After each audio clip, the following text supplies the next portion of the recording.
Et justement, pour plus de précision, nous avons le plaisir d'avoir avec nous en ligne, en direct, Dr Amr Saleh, qui est professeur d'économie à l'université de Ain Shams. Bonsoir, Dr Amr Saleh.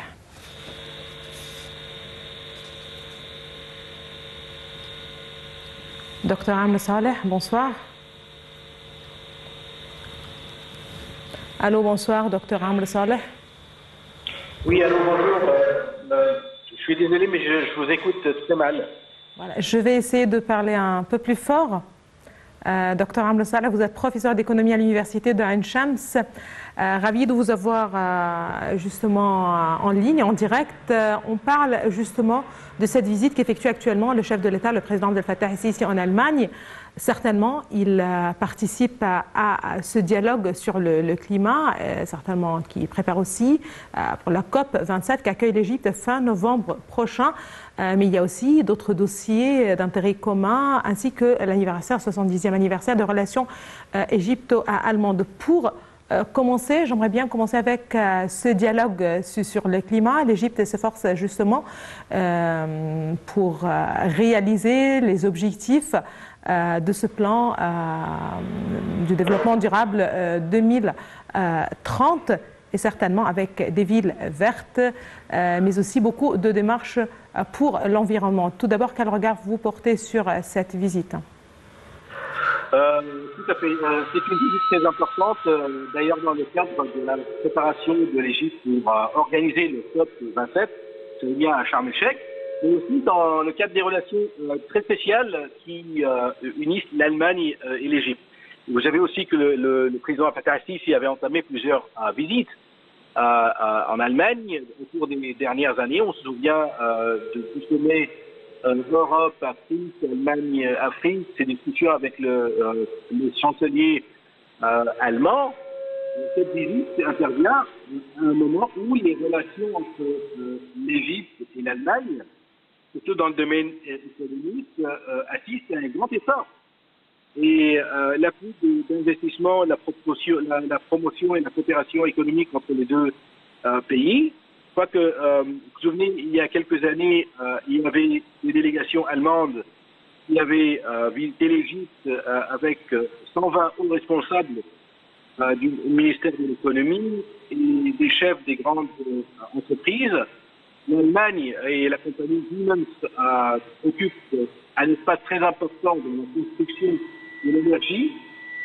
Nous avons une coopération dans le domaine du transport, de l'énergie renouvelable, de la communication, des automobiles, Mercedes par exemple, et BMW. Je crois que l'Égypte accorde, et depuis très longtemps, comme vous l'avez dit, les relations entre l'Égypte et l'Allemagne sont plus que stratégiques. L'Allemagne et la France sont les deux pays avec qui l'Égypte, à mon avis, entretient des relations très spéciales. D'ailleurs, les deux pays sont des locomotives de l'Union européenne, et ça c'est très important. Mais l'Allemagne occupe un espace très important dans la coopération technique avec l'Égypte. Et je crois que cette visite, malgré que c'est une visite qui est donnée dans le cadre d'un sommet sur le climat et dans l'environnement, je crois que, d'ailleurs, toutes les visites du président Fattah el-Sisi, le volet économique a été un volet très important.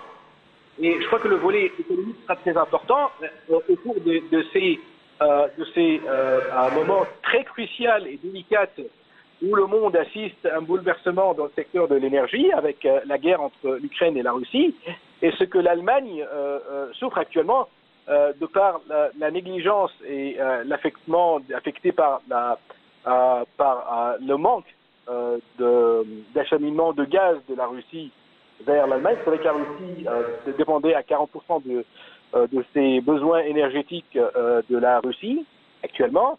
Le problème se pose et je crois que l'Égypte se présentera comme un partenaire idéal dans le secteur de l'énergie pour l'Allemagne. D'ailleurs aussi, je crois que l'Égypte présentera des dossiers de coopération économique, vu que l'Allemagne et l'Europe assistent à une période de difficultés économiques, et je crois que c'est dans l'intérêt de l'Allemagne, aussi de l'Égypte, mais c'est aussi dans l'intérêt de l'Allemagne d'ouvrir des volets de coopération avec les pays de la Méditerranée, surtout avec l'Égypte, avec le poids économique très important de l'Égypte, mais aussi le poids politique, le poids dans le domaine de l'énergie, surtout dans le domaine du gaz, et aussi à cause de la croissance économique que l'Égypte avait connue. Vous savez que l'Égypte avait réalisé un taux de croissance économique de 6,5% au cours des dernières années avant le Covid-19. Là, on est à 3 à 4%. C'est un taux qui est en hausse. Nous sommes parmi les 18 pays qui avaient réalisé des taux positifs dans le cadre de la crise de Covid-19. Nous avons un programme de réforme économique et nous avons un chantier énorme de réforme économique et de construction d'infrastructures économiques. Et donc, je crois que l'Allemagne sera très attentive à cette visite. Encore, je dis, cette visite s'entame dans le cadre d'une visite dans le cadre du climat, d'un sommet sur le climat et l'environnement, mais je crois que le volet économique et la coopération économique et technique avec l'Allemagne seraient très omniprésentes. Parfait, parfait. Merci beaucoup à vous, Dr Amr Salah. Vous êtes professeur d'économie à l'université de Ain Shams. Merci beaucoup de vos précisions. J'aimerais justement rappeler que l'ambassadeur d'Allemagne au Caire, Frank Hartmann, avait déclaré justement plus tôt dans un communiqué que l'Allemagne était très satisfaite de la prochaine visite du président Abdel Fattah el-Sisi, justement de cette visite qu'effectuera le président el-Sisi à Berlin, car cette visite confirmera une fois de plus la profondeur des relations entre l'Égypte et l'Allemagne et l'intérêt commun des deux pays à approfondir la coopération dans le domaine de la protection et de la stabilité du climat au Moyen-Orient. Et comme justement Dr Amr Salah vient de le préciser, une coopération économique aussi étroite a lieu entre les deux pays, une coopération surtout dans le domaine de la technologie, de l'énergie, mais aussi de l'armement. À présent, Madame, Monsieur, nous allons parler du sommet de Jeddah. Pour rappel, un sommet qui a réuni des responsables arabes, des chefs d'État arabes, avec le président américain Joe Biden. Le président Sisi a participé à ce sommet.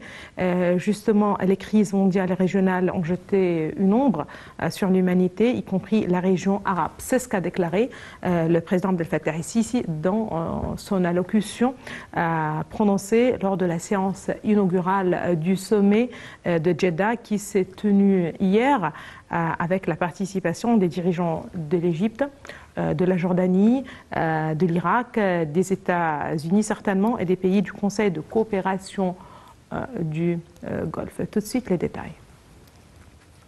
Le président Abdel Fattah el-Sisi